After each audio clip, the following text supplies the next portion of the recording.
வணக்கம் பிரியமானவர்களின் யூனிவர்சல் ஆலயத்தின் கவலைப்படுவது நிறுத்துங்கள். இந்த நிகழ்ச்சிக்கு உங்களை வரவேற்கிறேன். அநீதி இந்த வார்த்தை நீங்க கேட்கும்போது எத்தனை பேர் உங்க வாழ்க்கையோடு தொடர்புடையதாய் இருப்பதை பார்க்கிறீர்கள்? பலவிதமான பிரச்சனைகளை ஒவ்வொரு நாளும் நாம் சந்திப்பது இந்த உலகத்தினுடைய இயல்பானதாய் இருந்து கொண்டிருக்கிறது.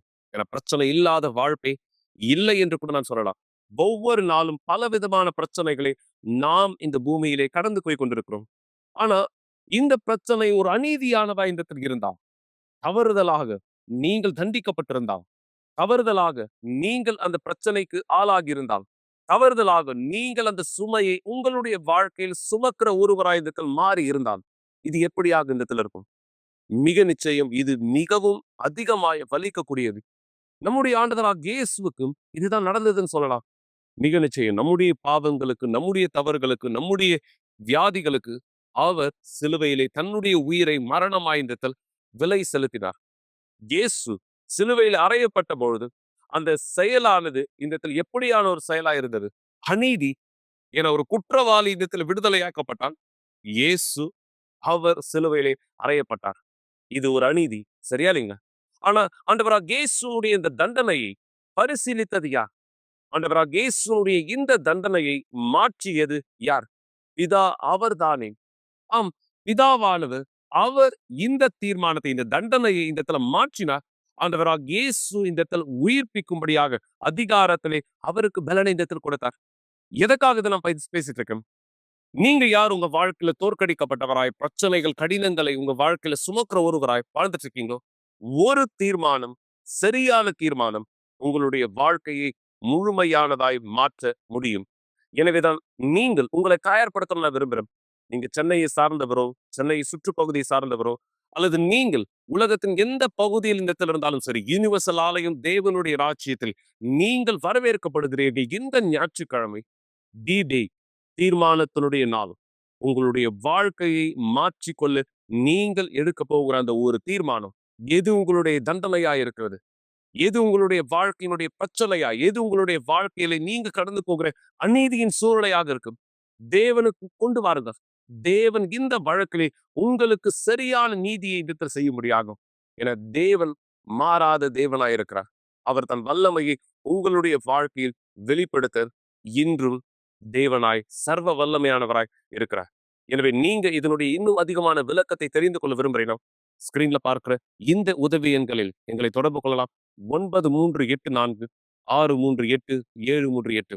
நீங்கள் இந்த நாளுக்கான விளக்கத்தை இன்னும் தெளிவாய் கற்றுக்கொள்வீர்கள். ஆலோசனைகள், ஜெபங்களை இந்த இலவசமாய் பெற்றுக்கொள்வீர்கள்.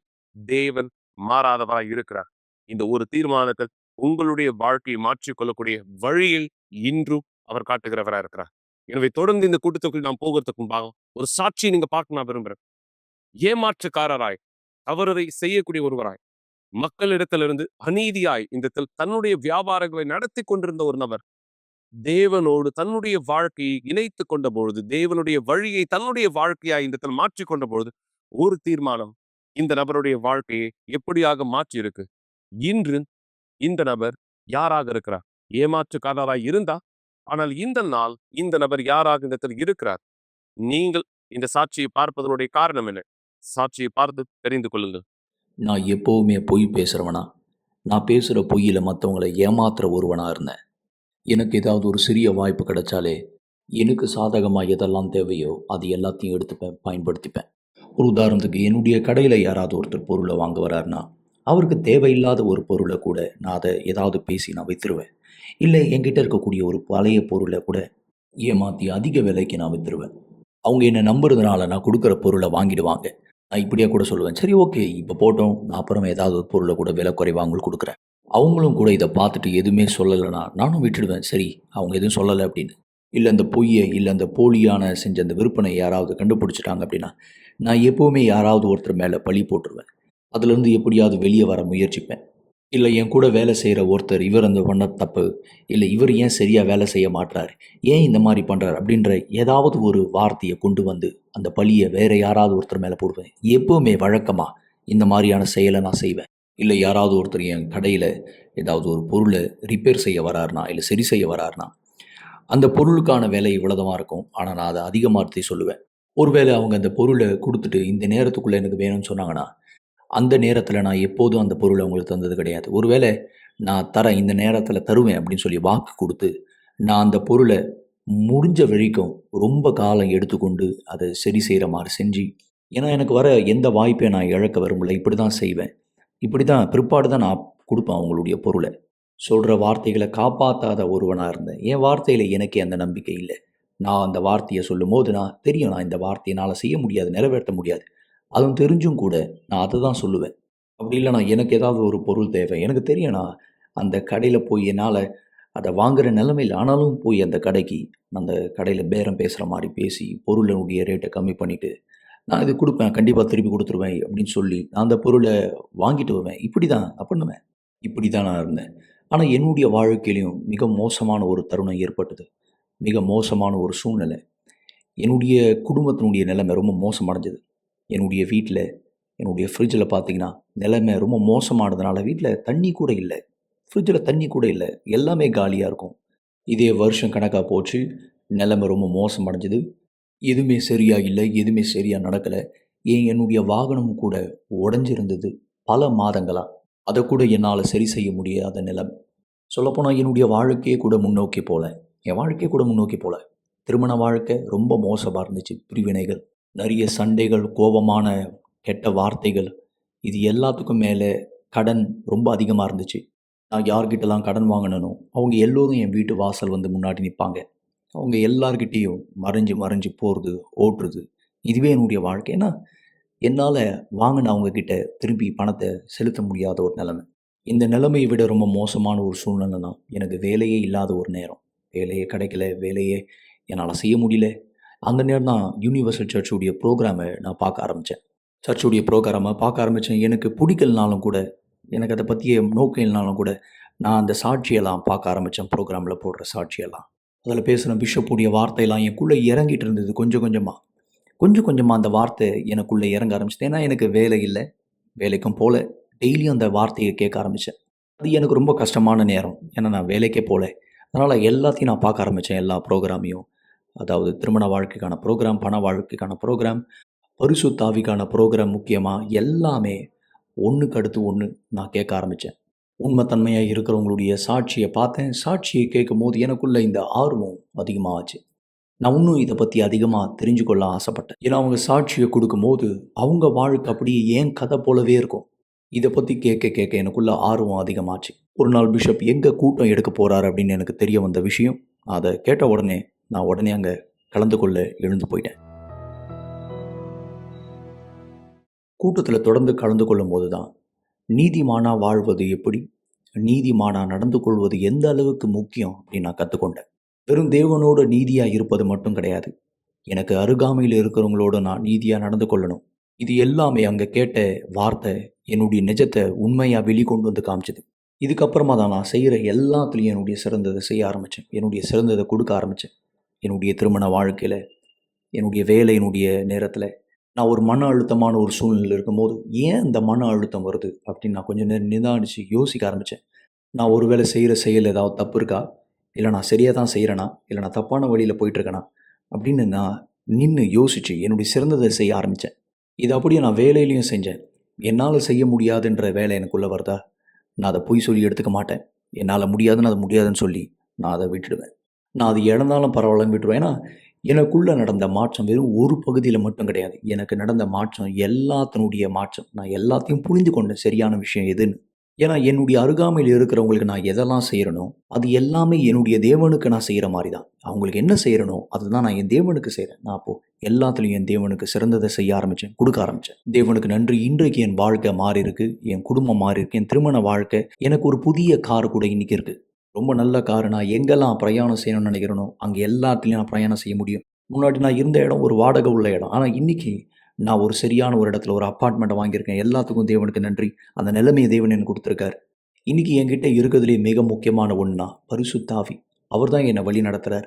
அவர் தான் என்னை கட்டுப்படுத்துகிறார். அவர் சொல்லுகிற திசையில் தான் நான் போகிறேன். எல்லாத்துக்கும் மேலே இன்றைக்கி எனக்குள்ள சமாதானம் இருக்குது. இந்த சமாதானம் எனக்குள்ள பூர்த்தி செய்யப்பட்டிருக்கிறது. நான் இப்போ எல்லாத்துலேயும் உண்மையாக இருக்கேன். எது ராயனுடையதோ அது ராயனுக்கும், எது தேவனுடையதோ அது தேவனுக்கும் செலுத்துகிறேன்.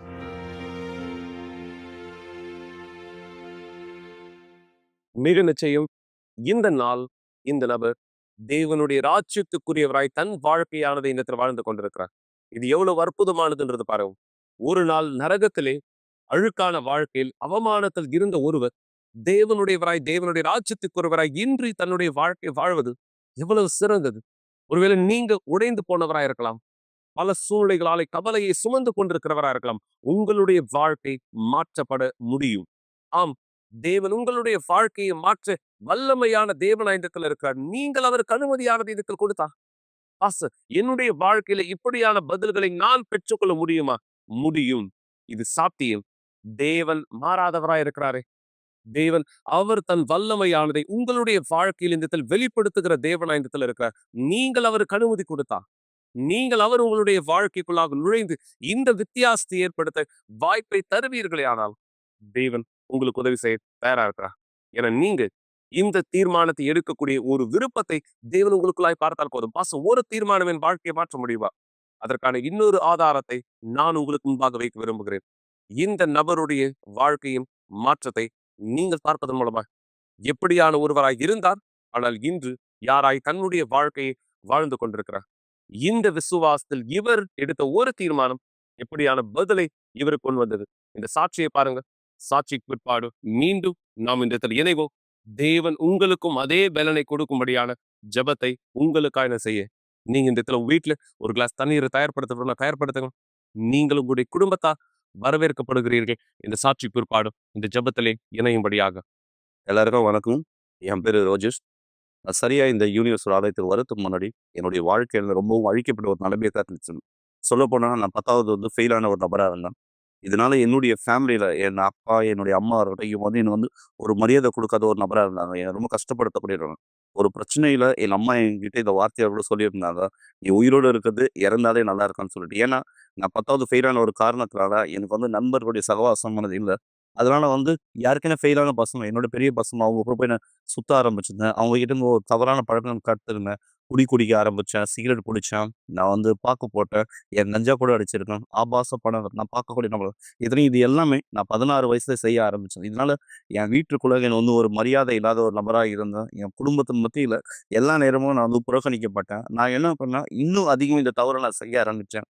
பசங்க கூட போறது, பைக்ல சுத்துறது, நைட்ல போற ஒரு பசங்கள போட்டு அடிக்கிறது. ஒரு சிலர் டைம்ல வேலை முடிச்சுட்டு ஒரு சிலர் ஃபேமிலியில இருக்கிறவங்க வருவாங்க. அவங்கள கூட என்ன பண்ணுவோம்னா, நான் நிறுத்தி வழிமறிச்சு, சும்மா விளையாட்டுக்காக அவங்கள வந்து அடிச்சு, அந்த இடத்துலருந்து ஓட விடுவோம். அந்த மாரி ஒரு தவறு கூட நான் செஞ்சிருக்கேன் நானு. இந்த மாரி என்னுடைய வாழ்க்கையானது ரொம்பவும் ஒரு மோசமான ஒரு நிலைமைய தான் பொறந்துச்சு. இது எல்லாமே நான் செஞ்சாலும், எங்களுக்கு வந்து அந்த நேரத்துல ஒரு திருப்தியானது இல்ல. அதனால என்ன பண்ணோம்னா, அதிகமான ஒரு போதை பழக்கங்கள் நான் எடுத்துக்க ஆரம்பிச்சேன். குடிக்க ஆரம்பிச்சிருந்தேன். அந்த குடிக்கு நான் வந்து 16 வயசுன்றதுனால, அந்த டைம் என் கையில வந்து காசு ஆனது இல்ல. காசு இல்லாத ஒரு காரணத்தினால நான் என்ன பண்ணுவேன்னா, எங்க அப்பா பாக்கெட்ல வந்து போய் காசு எடுப்பேன் அவருக்கு தெரியாம. எங்க அம்மா தெரியாம பீரோ சாவி ஒரு சாவி நான் வச்சிருந்தேன். அவங்க வீட்ல இல்லாத டைம்ல நான் அங்கருந்து காசு எடுப்பேன். நான் போய் பசங்க கூட சேர்ந்து திருப்பி இதுல வந்து சரக்கானது வாங்கலாம், குடிக்கலாம் அப்படின்ற மாரி இருந்தேன். இப்படிதான் என் வாழ்க்கையானது ரொம்ப அழிக்கப்பட்ட ஒரு நிலைமையில இருந்துச்சு. எனக்கு வந்து வீட விட சொல்லப்போனா, என்னுடைய ஃப்ரெண்ட்ஸுங்க தான் எனக்கு ஜாஸ்தி. ஃப்ரெண்ட்ஸுங்க தான் ஒரு முக்கியமான ஒரு சூழ்நிலையில நான் இருந்தேன். ஒரு நாள் வந்து இந்த மாரி ஃப்ரெண்ட்ஸுங்க கூட சேர்ந்து நாங்க வந்து அப்போ ஜிம்னாஸ்டிக்லாம் பண்ணுவோம். அந்த மாரியான ஒரு சூழ்நிலையானது பண்ணும்போது தான் யூனிவர்சல் ஆலயத்திலிருந்து ஒரு தேவனுடைய மனுஷன் அந்த இடத்துல வந்திருந்தாரு. வந்து எங்கள வந்து ஒரு அழைப்பிதழ் வந்து கொடுத்திருந்தாரு. உங்களுக்கு திறமையானது இருந்தா நீங்க என்ன பண்ணலாம்? வாலிப கூட்டமானது இருக்கு. இல்ல வாலிபப்படுத்த நீங்க வாங்க. வந்து உங்களுடைய திறமைய காண்பிங்கன்னு சொல்லிட்டு. நான் அந்த நேரம் தான் நாங்க வந்தோம். அந்த இடத்துல நாங்க வரும்போது தான், நாங்க ஒரு டான்ஸ் மூலியமா ஒரு ஜிம்னாஸ்டிக் பண்ணலாம் அப்படின்னு சொல்லிட்டு தான் நான் வாலிப கூட்டத்துல நான் வந்தேன். வந்த முதல் கூட்டத்திலயுமே ரொம்ப ஒரு வித்தியாசமான ஒரு உணர்வானது இருந்துச்சு. ஏன்னா வெளியில இருக்கக்கூடிய நண்பர்களுடைய பார்க்கிலும், வெளியில இருக்கக்கூடிய இடத்த விட நான் இந்த இடத்துல பார்க்கும்போது ஒரு வித்தியாசத்தை ஏற்படுது. அந்த இடத்துல வந்து நாங்க டான்ஸ் ஆடியிருந்தோம். அந்த இடத்துல ஒரு என்ஜாய்மென்ட் நாங்க பண்ணியிருந்தோம். ஆனா, அந்த கூட்டம் முடிவுல ஒரு ஜெபமானது எனக்கு செஞ்சிருந்தாங்க. அந்த ஜெபம் செஞ்சு முடிச்ச உடனே, நான் என்ன ஆச்சுன்னு தெரியல. நான் ஒரு மயக்கம் அடிச்சு கீழ விழுந்தேன் நானு. எனக்கூட உடம்புக்குள்ள ஏதோ ஒரு வித்தியாசமான ஒரு உணர்வு இருந்துச்சு. எனக்குள்ள ஏதோ விட்டு வெளிய போன மாரி நான் உணர்ந்தேன் நானு. அந்த நேரத்துல நான் அப்ப ஒரு தேவனுடைய மனுஷனிடத்துல கேட்டிருந்தேன். "எனக்கு என்ன ஆச்சு?" அப்படின்னு கேட்டிருந்தேன். அப்ப அவர் சொல்லியிருந்தாரு, "இந்நாள் வரையிலும் நீ ஒரு அசுத்த ஆவியினால ஒரு பாதிக்கப்பட்ட ஒரு நபரா இருந்த. இந்த ஜெபத்திலிருந்து நீ வெளிப்படுத்தப்பட்ட" அப்படின்னு சொல்லியிருந்தாரு. பிற்பாடு நான் என்ன பண்ண ஆரம்பிச்சேன்னா, என்னோட வெளியில இருக்கக்கூடிய நண்பர்களுடைய சகவாசத்தோட இந்த ஆலயத்திற்குள்ள வரும்போது, நான் அநேக ஃப்ரெண்ட்ஸுங்க எனக்கு கிடைச்சிருந்தாங்க. நான் என்ன பண்ணேன்னா, இந்த ஃப்ரெண்ட்ஸுங்க கிட்ட பேச ஆரம்பிச்சேன். இவங்க ஆலயத்துக்கு ஒரு ஒரு முறையும் என்ன வரும்படியான எனக்கு அழைப்பிதழானது குடுத்திருந்தாங்க. நான் தொடர்ந்து ஆலயத்துக்கு நான் வர ஆரம்பிச்சிருந்தேன். வரும்போது ஒவ்வொரு கூட்டத்திலயும் ஒவ்வொரு வித்தியாசமானதை நான் கத்துக்கிட்டேன். ஒரு ஒரு செய்தியை நான் பெற்றுக்கொண்டேன்.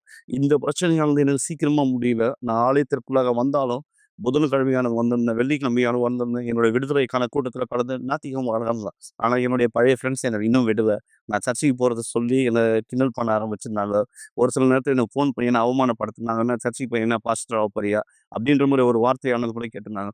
நான் சர்ச்சுக்கு வந்திருந்தாலும், சர்ச்சை முடிச்சுட்டு வாலிப கூட்டம் முடிச்சு நான் வெளிய போகும்போது, சிகரெட் புடிச்சுட்டு நான் போவேன் நானு. என்னோட சர்ச்ல இருக்கக்கூடிய பசங்க என் கூட வருவாங்க. அவங்க சொல்லுவாங்க, "இது மாரி செய்யாத, இது தவறு" அப்படின்னு சொல்லிட்டு. ஆனா இருந்தாலும் நான் இந்த சிகரெட்டானத புடிச்சுட்டு நான் போவேன் நானு. சர்ச்சுக்குள்ள பார்க்கும்போது ஒரு நல்ல பையனா நான் காமிச்சுப்பேன். ஆனா சர்ச்ச விட்டு நான் வெளிய போகும்போது, அதே போதை பழக்கம், அதே பழைய வாழ்க்கையில இருக்குது. அதே அப்பா, அம்மாக்கு கீழ்ப்படியாது. இந்த மாரி தான் இருந்தேன் நானு. ஆனா, ஒரு போதகர் முன்னாடியும், ஒரு தேவனுடைய மனுஷன் முன்னாடி போய் முன்ன ஒரு பரிசுத்தமான ஒரு நபரா நான் காமிச்சுக்கிட்டேன் நானு. அந்த அசுத்த ஆவி எனக்குள்ளாக இருந்து எது வெளிய போச்சோ, அது எனக்குள்ளாக இருந்து முழுமையா போகல. அப்போ வந்து நான் புதன்கிழமை கூட்டத்துல நான் வந்தேன். புதன்கிழமை கூட்டத்துல மெய்யான விடுதலை எப்படி நம்ம பெறணும்னு சொல்லிட்டு நம்மளுக்கு கத்துக் குடுத்துருந்தாங்க. மெய்யான விடுதலையான நம்ம எப்போ பெறுவோம்னா, நமக்குள்ளாக இருக்க பரிசுத்த ஆவி பெறும்போது மட்டும் தான் மெய்யான விடுதலை பெறும்னு சொல்லியிருந்தாங்க. அப்ப எனக்கு பரிசுத்த ஆவி நிச்சயமா எனக்கு என்னன்னே தெரியல எனக்கு அப்போ. பரிசுத்த ஆவினா என்னன்னு கூட நான் கேட்டிருந்தேன். அப்போ ஒரு தேவனுடைய மனுஷன் எனக்கு உணர்த்திருந்தாரு. இயேசுவுடைய ஆவி தான் பரிசுத்த ஆவி. அப்ப நான் கேட்டிருந்தேன், இந்த பரிசுத்த ஆவி நான் பெறணும்னா நான் என்ன செய்யணும் அப்படின்னு சொல்லிட்டு நான் கேட்கும்போது, எனக்குள்ளாக என்னென்ன தவறு இருக்கோ அந்த பட்டியல சொல்ல சொன்னாரு. எல்லாம் தவறு நான் கூச்சப்படல. நானு எல்லா விஷயத்தையும் சொன்னேன். அவர் சொல்லியிருந்தாரு, "இது தேவனுக்கு பிரியமில்லாத ஒரு விஷயம். நீ இந்த விஷயத்த நீ செஞ்சனா, எப்படி பரிசுத்த ஆவிய பெற முடியும்?" அப்படின்னு சொல்லியிருந்தாரு. ஒவ்வொரு முறையும் நான் ஒரு ஒரு தவறானது செய்யும்போது, அவர் சொல்லக்கூடிய ஒரு வார்த்தை நான் யோசிச்சேன் நான். நான் இந்த விஷயத்த செஞ்சேன்னா, இந்த தவற நான் ஏற்படுத்துறேன்னா, நான் தேவனுக்கு பிரியம் இல்லாத ஒரு விஷயத்த செய்றேன். நான் இத செய்யக்கூடாது அப்படின்னு சொல்லிட்டு நான் புரிஞ்சுக்கிட்டேன். ஆனா இருந்தாலும் எனக்குள்ளாக அந்த பெறலானது இல்ல. நான் வந்து தேவனுக்கு பிடிச்ச விஷயத்த சேர்த்துக்க. அப்ப நான் புரிஞ்சுக்கிட்டேன். நான் முதலாவது விடுதலை பெறணும்னு சொல்லிட்டு. வெள்ளிக்கிழமை கூட்டத்துல வந்தேன். நான் வந்து விடுதலையானது பெற்றுக்கொண்டோம். முழுமையான மனம் திருந்துதல் நான் ஏற்படுத்தினேன். ஆண்டவரே நான் இனியும் நான் இந்த தவற நான் செய்ய மாட்டேன். நான் என் வாழ்க்கையில வந்து நான் முழுமையா நான் மாறணும் அப்படின்னு சொல்லிட்டு நான் கேட்டிருந்தேன். அந்த நேரம் நான் புதன்கிழமை கூட்டத்துல வரும்போது நான் புரிஞ்சுக்கிட்டேன். இந்த கூட்டம் எனக்கான கூட்டம்னு சொல்லிட்டு. இப்ப என்ன நான் பண்ணேன்னா, நான் தவறான செயல் எந்த இடத்துல நான் செய்றேன். என்னோட தவறான நண்பர்களுடைய சகவாசம். முதல்ல நான் நண்பர்களுடைய சகவாசத்த துண்டிச்சேன். பிற்பாடு ஆலயத்துல இருக்கக்கூடியவர்கள், தேவனுடைய நெருக்கமா இருக்கக்கூடிய ஒரு பசங்கள என்னுடைய ஃப்ரெண்ட்ஷிப்பா நான் ஃப்ரெண்ட்ஸுங்களா நான் ஏத்துட்டேன். அவங்க என்ன பண்ணாங்கன்னா, என்னை இன்னும் தேவனுக்கு நெருக்கமா கொண்டு போனாங்க. பிற்பாடு நான் பரிசுத்த ஆவியினால நிரப்பப்பட்டேன். பரிசுத்த ஆவியினால நான் நிரப்பப்படக்கூடிய இந்த நேரமானது நான் புரிஞ்சுக்கிட்டேன். எல்லா விஷயத்தையும் நான் சிறந்ததா மாத்தணும். எல்லா விஷயத்தையும் நான் ஒழுங்கா மாத்தணும். எந்த இடத்துல நான் அவமானப்படுத்தணும், எந்த இடத்துல நான் வந்து பிரச்சனையானது இருக்கணும், எந்த வீட்ல எனக்கு அவமானமா இருக்கோ, எல்லாத்தையும் நான் மாத்தணும். தேவன் எனக்கு உணர்த்தியிருந்தாரு. நான் தேவனுடைய ஆவி எனக்குள்ளாக இருக்குன்னா, நான் எல்லா இடத்துலயும் ஒரு சாட்சியான நபரா இருக்கேன் அப்படின்னு சொல்லிட்டு. திருப்பி 10த் எழுத்துல பாஸ் பண்ணேன். எனக்கு ஒரு நல்ல ஒரு வேலையானது கிடைச்சிருந்தது. ஐடிஐ முடிச்சேன். எனக்கு வந்து ஒரு கார் கம்பெனியில வந்து சர்வீஸ் அட்வைசர் போஸ்டிங் ஆனது கிடைச்சிருந்தது. நான் சரியா சொல்லப்போனா ஆலயத்துக்கு வரும்போது, என்னுடைய சம்பாத்தியமானது ஏறக்குறைய வந்து ரூ. 2,500 ஒரு மாதம் இவ்வளோ தான் என்னுடைய சம்பாத்தியமானது இருந்தது. இந்த ரூ. 2,500 சம்பாத்தியத்தில தான் என்னுடைய வீட்டுக்கு போயிட்டு நான் வந்து என்ன பண்ணுவேன்னா, என் பணத்த குடுத்தேன். என் வீட்லருந்து எனக்கு ஒரு தொகையா ரூ. 250 அந்த நேரமானது குடுப்பாங்க. அந்த ரூ. 250 நான் தேவனுக்கான காணிக்கைன்னு நான் குடுக்க ஆரம்பிச்சேன். அப்போ நான் தசம பாகத்த பத்தி கத்துக்கொண்டேன். தசம பாகம்னா என்னன்னு எனக்கு தெரியாம இருந்துச்சு. காணிக்கை மட்டும் தேவனுக்கு உண்மையானது இல்ல. தசம பாகம் மிக முக்கியமானது நான் அப்ப புரிஞ்சுக்கிட்டேன். அப்போ ரூ. 2,500 சம்பளத்திலருந்து நான் தசம பாகம் பிரிச்சு வைக்க ஆரம்பிச்சேன். பிற்பாடு எனக்கு வேற ஒரு கம்பெனியில எனக்கு வேலை கிடைச்சுச்சு. அந்த கம்பெனியில வந்து எனக்கு ஒரு ரூ. 5,000 சம்பளம். அடுத்த ஒரு கம்பெனியில ஒரு ரூ. 8,000 சம்பளம். அதுக்கு அடுத்து ஒரு கம்பெனியில ரூ. 10,000 சம்பளம். ஏறக்குறைய என்னுடைய சம்பாத்தியம் கடைசியா ரூ. 15,000 10த் ஃபெயில் ஆன ஒரு நபர். ரூ. 15,000 சம்பளம். ஏறக்குறைய வந்து ஒரு 10 வருஷத்துக்கு ஒரு 12 வருஷத்துக்கு முன்னாடி அப்படின்னும்போது மிகப்பெரிய ஒரு சம்பளம் அந்த டைம்ல எனக்கு. இருப்பினும் ரூ. 2,500 இருந்து தேவன் உன்ன ரூ. 15,000 சம்பளத்த உயர்த்தியிருக்காரு. உன்னுடைய தசம பாகத்த நீ தேவனுக்கு உண்மைத்தன்மையான நபரா இருந்தா, இன்னும் அதிகமா ஆசீர்வதிக்கப்பட முடியும் அப்படின்னு சொல்லியிருந்தாரு. நான் அந்த வார்த்தைய ஏத்துக்கொண்டேன். எனக்குள்ள அந்த வார்த்தைய பெற்றுக்கொண்டேன். நான் என்ன பண்ணேன்னா, நான் திங்கட்கிழமை கூட்டத்துல நான் கலந்துக்கிட்டேன். நான் திங்கட்கிழமை கூட்டத்துல நான் கலந்த பிற்பாடு, நான் பண வாழ்க்கையில எப்படி முன்னேறணும்ன்ற ஒரு செய்திய நான் பெற்றுக்கொண்டேன். ஒரு 1 1/2 மாசம் நான் உண்மையான நபரா இருந்த தேவனுக்கு நான் நிரூபிச்சேன். 1 1/2 மாசம் கழிச்சு என்னுடைய மாமா என்னிடத்துல வந்தாரு. அவர் சொல்லியிருந்தாரு, "நான் ஒரு மீன் வியாபாரமானது செய்றேன். என்னால இந்த வியாபாரமானது செய்ய எனக்கு பலன் இல்ல. எனக்கு வயசாயிடுச்சு. நீ இந்த கடையானது போடுறியா?" அப்படின்னு சொல்லியிருந்தாரு. நான் சொன்னேன், "நான் போடுறேன்" அப்படின்னு சொல்லியிருந்தேன். ஏன்னா, இது தேவனுக்கு நான் ஜெபிச்சிருந்தேன். "தேவன் எனக்கான ஒரு வழிய காண்பீங்க. எனக்கான ஒரு கதவ திறங்க" அப்படின்னு சொல்லி தேவன் எனக்கான ஒரு வாய்ப்பு கொடுக்குறாருன்னு நான் நம்பி அந்த இடத்துல போனேன். இன்னைக்கு மீன் வியாபாரத்துல நான் செய்ய ஆரம்பிச்சேன். ஏறக்குறைய ஒரு 6 மாத காலமா நான் வந்து அந்த மீன் வியாபாரத்தை தொடர்ந்து செஞ்சேன். என்னுடைய சம்பளம் 1,00,000 மாறுச்சு. சரியா தேவனுடைய மனுஷன் எனக்கு எந்த ஒரு வார்த்தை சொன்னாரோ, அதே பிரகாரம் இந்த சம்பளம் ரூ. 1,00,000 மாறி இருந்துச்சு. நான் அந்த ரூ. 1,00,000 தேவனுக்கு உண்மையான நபரா இருந்தேன். இன்னைக்கு என்னுடைய பண வாழ்க்கையில தேவன் வித்தியாசம் ஏற்படுத்தியிருக்காரு. ஒரு மாதம் ஏறக்குறைய ரூ. 2,50,000 நான் சம்பாதிக்கக்கூடிய ஒரு நபரா இருக்கேன். எனக்கு கீழ 3 பேர் கிட்ட வேலையான செய்றாங்க. முன்னாடி ரூ. 2,500 சம்பளத்தோட நான் இந்த ஆலயத்துக்கு நான் வந்தேன். ஆனா இன்னைக்கு தேவன் எனக்கு ரூ. 2,50,000 சம்பளமானது மக்கள் நான் பெற்றுக்கொள்ளும்படியாக தேவன் என்னுடைய ஆசீர்வதிச்சிருக்காரு. என்னுடைய பண வாழ்க்கை முழுமையா வித்தியாசமானது மாறி இருக்கு. இது மட்டும் இல்லாம, நான் முன்னாடி மத்தவங்க கீழ கை கட்டி வேலை செஞ்சுட்டு இருந்தேன். ஆனா இன்னைக்கு மத்தவங்களுக்கு நான் சம்பளம் குடுக்கக்கூடிய அளவுக்கு தேவன் என்னுடைய வாழ்க்கைய மாத்திருக்காரு. இது மட்டும் கிடையாது. என்னுடைய திருமண வாழ்க்கை ரொம்பவும் ஆஸ்வதிக்கப்பட்ட ஒரு நபரா இருக்கிறது. நான் ஆலயத்துக்கு வரும்போது தனிமையான நபரா இருந்தேன். நான் வந்து வாலிப பருவத்தில அந்த ஆலயத்திற்கு வந்திருந்தேன். ஆனா இந்த இடத்துல வரும்போது, தேவன் எனக்கான ஒரு ஏற்றுக்கொடையை குடுத்திருக்காரு. அவங்களும் ஒரு தேவனுடைய மனுஷியா இருக்காங்க. ஆலயத்தில இருக்கக்கூடியவங்களா இருக்காங்க. பரிசுத்த ஆவிய பெற்றுக்கொண்ட ஒரு நபரா இருக்காங்க. இன்னைக்கு எனக்கு 3 பசங்க இருக்காங்க. என்னுடைய திருமண வாழ்க்கை மிகவும் ஆசீர்வதிக்கப்பட்ட ஒரு நபரா இருக்கிறது. எல்லாவற்றுக்கும் மேலாக என்னுடைய திருமண வாழ்க்கையோட என்னுடைய ஆரோக்கியம் நிச்சயமா தேவனுடைய பரிசுத்த ஆவியினால எனக்கான பலன குடுத்திருக்காரு. எல்லாவற்றுக்கும் மேலாக என்னுடைய பெரிய ஆசீர்வாதம் தேவன் எனக்கு கொடுத்த பரிசுத்த ஆவியானது. இந்த பரிசுத்த ஆவி எனக்குள்ளாக இரும்போது, நான் முழுமையான ஒரு உறுதிய நான் உணர்றேன். தேவன் எனக்குள்ள இருக்கிறார். என்னுடைய வாழ்க்கை முன் இருந்ததற்கும், இப்போதும் தேவன் முழுமையான ஒரு மாற்றத்த கொடுத்திருக்கிறாரு. இந்த ஆலயத்துல நான் வராத இருந்திருந்தா, நிச்சயமா ஒரு தவறான ஒரு பழக்கத்துல ஈடுபடக்கூடிய ஒரு நபரா இருப்பேன். ஒரு குடிச்சிட்டு இருப்பேன். ஏன் ஒண்ணு நான் ஜெயில்ல இருந்திருப்பேன். இல்ல நான் செத்து கூட நான் போயிருப்பேன். ஏன்னா இப்படிப்பட்ட ஒரு நபரா நான் வெளிய வாழ்ந்திருந்தேன். ஆனா எப்போ நான் இந்த ஆலயத்த நான் தேர்ந்தெடுத்தேனோ, நான் தீர்மானித்தேன். தேவன் என்னுடைய வாழ்க்கைய மாத்த விரும்புறார். இந்த வாழ்க்கையானது தேவன் என்ன முழுமையா மாத்துறதற்கான ஒரு ஆக்கமானது. இன்னைக்கு நான் தேவனுடைய ஊழியத்தை ஒரு செய்யக்கூடிய ஒரு நபரா இருக்கேன். ஆலயத்துல துணையாளரா இருக்கேன். என்ன மாரி யார் கஷ்டப்பட்டாங்களோ, அவங்க எல்லாருக்கும் ஒரு உதவி செய்யக்கூடிய இடத்துல தேவன் இந்த நேரம் என்ன மாத்திருக்காரு. தேவன் என்ன மாத்துனது மட்டும் அல்லாம, மத்தவங்களுக்கு நான் ஊழியம் செய்யக்கூடிய அளவுக்கு எனக்கான பலன குடுத்திருக்காரு. எனக்கு பலன் குடுத்த இந்த தேவனுக்கு நான் மிகவும் நன்றி செலுத்துறேன். ஒருவரும் உங்களுக்கு வெளிச்சத்தின் நாளை கொடுக்காவிட்டாலும், உங்களுடைய சத்தத்தை கேட்பதே பாரமாக தோன்றினாலும், உங்களுக்கு தேவையான பலத்தையும் நம்பிக்கையும் பெறுவதற்கான ஒரே வழி ஜெபம். தயவு செய்து உங்களுடைய கண்களை மூடியிருங்கள். இது ஜெபத்தின் நேரமா இருக்கிறது.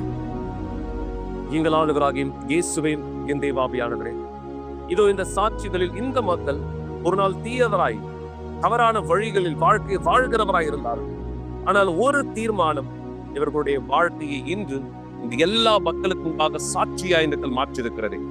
இதே போன்ற சாட்சியை இவர்களும் தங்களுடைய வாழ்க்கையின் பதில்களாய் பெற்றுக்கொள்ள, இவருடைய அநீதிகள், தவறுகள், பாவங்கள், பொய்கள் எல்லாவற்றிலிருந்து இவர்களை விடுதலையாக்க இந்த எளிமையான ஜெபத்திலிருந்து உதவியை உம்மை நோக்கி கேட்கிறேன். என் தேவனை ஆண்டவராகிய இயேசுவே, உம்மை நோக்கி நேர்மையான இருதயத்தோடு நாங்கள் இதற்கு அழைக்கும் பொழுது, விண்ணப்பங்களை வைக்கும் பொழுது நீர் அதை கேட்கிறீர், அதற்கான பதிலை தருகிறீர். இதோ இந்த நிகழ்ச்சியை பார்த்து கொண்டிருக்கிற மக்கள், எனக்கும் ஒரு வாய்ப்பு கிடைக்காதா, எனக்கும் ஒரு பதில் கிடைக்காதா, என்னுடைய வாழ்க்கை மாறாதா என்று கேள்விகளை எழுப்பிக் கொண்டிருக்கிறார்கள். இதோ இவர்களுக்கான பதில்களை இந்த இடத்தில் பெற்றுக் கொள்ளட்டும். இவருடைய கரங்கள் வைத்திருக்கிற இந்த தண்ணீரையும் இதே விசுவாசத்திலே ஆசீர்வதிக்கிறேன். இந்த தண்ணீரிலிருந்து இவர்கள் குடிக்கும் பொழுது ஜீவனிலிருந்து குடிக்கிறவராய், உம்முடைய பதில்களை பெற்றுக் கொள்ளக்கூடியவராய் இந்த மக்களுடைய வாழ்க்கை ஆசீர்வதியும் மாற்றும் உம்முடைய பலத்தினால் உயர்த்தும். இவர்களும் உம்முடைய பிள்ளைகளாய் இந்த இடத்தில் மாறும்படி எங்கள் தேவனும் சர்வ வல்லவருமாய் இருக்கிற ஆண்டவராக இயேசு கிறிஸ்துவின் பெயராலே இவர்களை ஆசீர்வதிக்கிற தேவனே, ஆமென். தேவன் உங்களுடைய வாழ்க்கையை ஆசீர்வதிக்கிற தேவனாய் இருக்கிறார். என தேவன் மாறாதவர். அவர் தன் சர்வ வல்லமையான கரத்தினாலே உங்களுக்கு பலனை தருகிறவராய் இருக்கிறார். இந்த சாட்சி நீங்க பார்த்து தற்செயலாகல. ஒரு நாள் தீயவர்கள், ஒரு நாள் தவறான வழி நடந்தவர்கள், ஆனா இன்று தேவன் பயன்படுத்துகிறார் அவர்களை உங்களுக்கு முன்பாக இந்த சாட்சிகளா இந்த இடத்தில் வைக்கும்படி. மக்களே, உங்களுடைய ஒரு தீர்மானம் கவனிங்க. தி டே நீங்க ஸ்கிரீன்ல இந்த இடத்துல பார்க்கிற பிரகாரம் இந்த நாள் உங்களுடைய வாழ்க்கையை மாற்றிக் கொள்ளக்கூடிய மாபெரும் நாளாய், உங்களுடைய ஒரு சரியான தீர்மானம் உங்கள் வாழ்க்கையின் முழு நிலையை மாற்றுவதற்கான நாளாய் நீங்கள் வரவேற்கப்படுகிறீர்கள். என தேவன் ஒவ்வொருவருக்கும் புது காரியத்தை, புது திட்டத்தை, புது வழிகளை அவருடைய விருப்பத்தின்படி ஆசீர்வாதமானதாய் மாற்ற நமக்கு அனுமதியானதை இந்த இடத்தில் கொடுக்கிறார். எனவே தேவன் உங்களோடு இந்த இடத்தில் இருந்து உங்களை வழி நடத்த நீங்கள் அனுமதியானது கொடுங்க. இந்த நேரம் நான் இங்கிருந்து விலகிறேன். ஆனா ஒரு வீடியோ இந்த இடத்துல பாருங்க. தீய நாட்கள் வரும்பொழுது நீங்க எப்படியாக நடந்து கொள்றீங்க? தேவன் அந்த தீய நாட்களிலும் நீங்கள் எப்படியான ஒருவராய் இருப்பதை விரும்புகிறார். தெளிவாக இதை புரிந்து கொள்ளுங்கள்.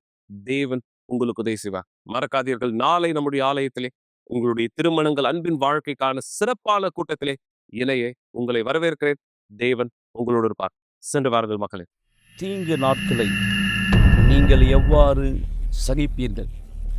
ஏராளமான உபத்திரவங்கள் மற்றும் துன்புறுத்தல்களின் மத்தியிலே நீங்கள் எவ்வாறு நிலைத்திருப்பீர்கள்? நாட்கள் செல்லுகிற தருணம் எப்படி நீங்கள் நிலைத்து நிற்பீர்கள்? எல்லாம் நன்றாக இருக்கும் சமயம் விசுவாசிப்பது என்பது எளிமை. புயலானது அடங்காத ஒரு தருணமாயிருக்கும் சூழ்நிலையில் ஆத்துமாவினுடைய வலி குறையாதிருக்கிற அந்த நேரம் எப்படி? நீங்கள் உங்களை கேட்டிருக்கலாம், எப்படி நான் சமாளிப்பேன்? மிக சரியாய் இதான் நீங்கள் கண்டடைய போவது. இப்போது நீங்கள் செய்யாத ஒன்றிற்காக தண்டிக்கப்படுவதை கற்பனை செய்து பாருங்கள். காட்டிக் கொடுத்தலின் வலியை தாங்குவது, துன்புறுத்தப்படுவது, உங்களை குற்றப்படுத்தினவர்களுக்கு முன்பாக வெளியரங்கமான கோலமாய் நிர்வாணத்தில் நிற்க வைக்கப்படுவது, மனுஷ வேதனையினுடைய உயர்ந்த நிலை. இப்படிப்பட்ட ஒரு அவமானத்தையும் வேதனையும் இயேசு எப்படி சகித்தார்? இங்கேதான் எல்லாமே துவங்கியது. எதுவுமே சாத்தியமாக இருக்காத ஒரு பிதாவினுடைய முத்திரையை ராமர் போயிருந்தார். பரிசுத்த ஆவி.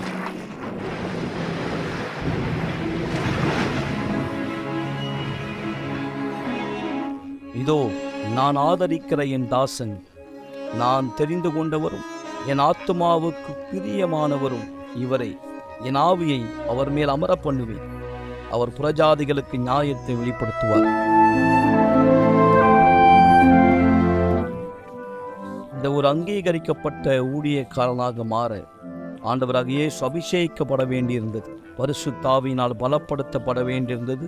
இந்த பூமியில் அவர் ஊழியத்தை துவங்குவதற்கு முன்பாய் அவர் எதையுமே சகித்திருக்க முடியாது. அவரும் கூட போது கற்பனை செய்து பாருங்கள், தேவகுமாரனை பரிசுத்த ஆவி பெற வேண்டியிருந்தால் நாம் எப்படி சாதாரண மனுஷர்கள், உண்மையிலே மனுஷர்கள் பரிசுத்த ஆவி பெறுவதனுடைய முக்கியத்துவத்தை குறித்த புரிந்து கொள்ளுதல் இல்லாதிருக்கிறார்கள். அல்லது அவர்கள் சாதாரணமாய் அவரை புறக்கணித்து கொண்டிருக்கலாம். தாவி சாதாரண பாகம் என்று அநேகர் நினைத்து கொண்டிருக்கிறார்கள். சூரியல் மாற்றி வைக்கப்பட்ட ஒரு படம் அல்லது ஒரு காதணி, நீங்கள் அவரை பெறாவிட்டாலும் கூட அதனால ஒரு பெரிய பிரச்சனை இல்லை என்பதை போல மக்கள் வாழ்ந்து கொண்டிருக்கிறார்கள். உலகம் இப்படிப்பட்ட ஒரு மாபெரும் அழிவிலே குழப்பத்தில் இருக்கிறது. எல்லாவற்றுக்கும் மேலாக அவர்களுக்குள் இருக்கிற ஆவி என்னவோ அதனுடைய வெளிப்பாடுதான் இது. வாழ்க்கை பிரயாணத்திலே பரிசுத்த ஆவி பெற்றிருப்பது என்பது ஒரு தேர்வு அல்ல, மாறாக அத்தியாவசியமான ஒன்று. நுரையீரலுக்கு எப்படி ஆக்சிஜன் தேவையோ ஆத்துமாவிற்கு கர்த்தருடைய ஆவி தேவை.